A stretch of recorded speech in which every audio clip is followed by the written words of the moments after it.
एमा को हमेशा अकेले सफर करना पसंद था। उसे शांत जंगल, अनजान रास्ते और रात का सन्नाटा बेहद आकर्षित करता था। लेकिन जैसे ही उसने जंगल के भीतर कदम रखा, उसे महसूस हुआ कि यहाँ की हवा सामान्य नहीं बल्कि बेहद भारी और धीरे-धीरे डरावनी आगे थी। बढ़ते हुए एमा को एहसास हुआ कि वो जंगल के भीतर अपना रास्ता पूरी तरह खो चुकी थी। और तभी रात गहराने लगे, जबकि जंगल के अंधेरे में किसी अनजान फुसफुसाहट की आवाजें गूंजने लगी थीं। थक चुकी एमा ने वहीं रात बिताने का फैसला किया, लेकिन उसे बिल्कुल अंदाजा नहीं था कि असली डर अभी शुरू होने वाला था।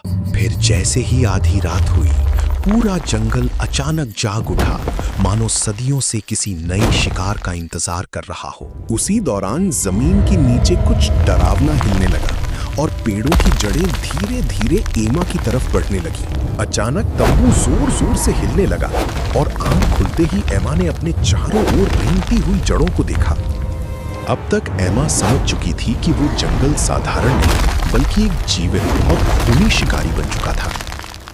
डर से कांपती एमा अपनी जान बचाने के लिए अंधेरे जंगल में तेजी से भागने लगी, जबकि जड़ें उसका पीछा कर रही थीं। भागते भागते अचानक एमा को जंगल के बीच एक प्राचीन और रहस्यमयी मंदिर दिखाई दिया, जो वर्षों से वीरान पड़ा था। जब वो मंदिर के भीतर पहुंची, तब उसने देखा कि दीवारों पर अजीब निशान बने हुए थे और माहौल बेहद डरावना था। मंदिर के बीचों बीच खड़ी विशाल मूर्ति को देखकर एमा को लगा कि कोई अदृश्य शक्ति उसे लगातार देख रही थी। दीवारों पर बने खून जैसे निशान देखकर एमा समझ गई कि इस मंदिर में पहले भी कई लोग फंस चुके थे। अचानक मंदिर के भीतर छिपा हुआ पत्थर का दरवाजा अपने आप खुलने लगा और अंदर से लाल रोशनी आने लगी। डर के बावजूद एमा उस अंधेरी सुरंग के भीतर चली गई, जहां हर कदम के साथ भय और बढ़ता जा रहा था। दीवारों पर बने ताजा खून के निशानों को देखकर एमा के शरीर में डर से सिहरन दौड़ गई थी। और तभी एमा ने उस जंगल का असली रूप देखा, जो अब एक विशाल और जीवित दानव बन चुका था। अपनी जान बचाने के लिए एमा पूरी ताकत से भाग रही थी, लेकिन जंगल का दानव लगातार उसके पीछे बढ़ रहा था। भागते भागते अचानक एमा को गुफा के भीतर एक रहस्यमयी नीली रोशनी दिखाई दी, जिसने उसे कुछ देर के लिए रोक दिया। जब एमा उस नीली रोशनी के करीब पहुंची, तब उसे महसूस हुआ कि ये साधारण रोशनी नहीं, बल्कि किसी शक्ति का स्रोत था। जैसे ही उसने वहां रखी प्राचीन किताब को खोला, उसे उस जंगल के श्राप और उसके भयावह इतिहास का पता चलने लगा। पढ़ते एमा को मालूम हुआ कि सदियों पहले इस जंगल पर एक बेहद खतरनाक श्राप लगा दिया गया था।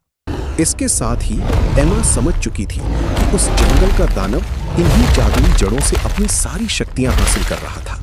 लेकिन तभी अचानक पूरी गुफा जोर-जोर से हिलने लगी और एमा को महसूस हुआ कि दानव उसके बेहद करीब पहुंच चुका था। अगले ही पल विशाल जड़ें तेजी से एमा की तरफ बढ़ी और उसे पकड़कर हमेशा के लिए कैद करने की कोशिश करने लगी। परंतु तभी अचानक वही नीली रोशनी एमा के चारों ओर फैल गई और जड़ें धीरे-धीरे रुकने लगीं। अपनी शक्तियां कमजोर पड़ती देखकर जंगल का दानव गुस्से से पूरी गुफा को नष्ट करने लगा था। इसी बीच टूटती हुई गुफा के अंदर एमा को बाहर निकलने का एक आखिरी रास्ता दिखाई दिया, जो नीली रोशनी से चमक रहा था। आखिरकार एमा उस खूनी जंगल से बाहर निकल आई, लेकिन उस रात का डर हमेशा उसके भीतर जिंदा रहने वाला था।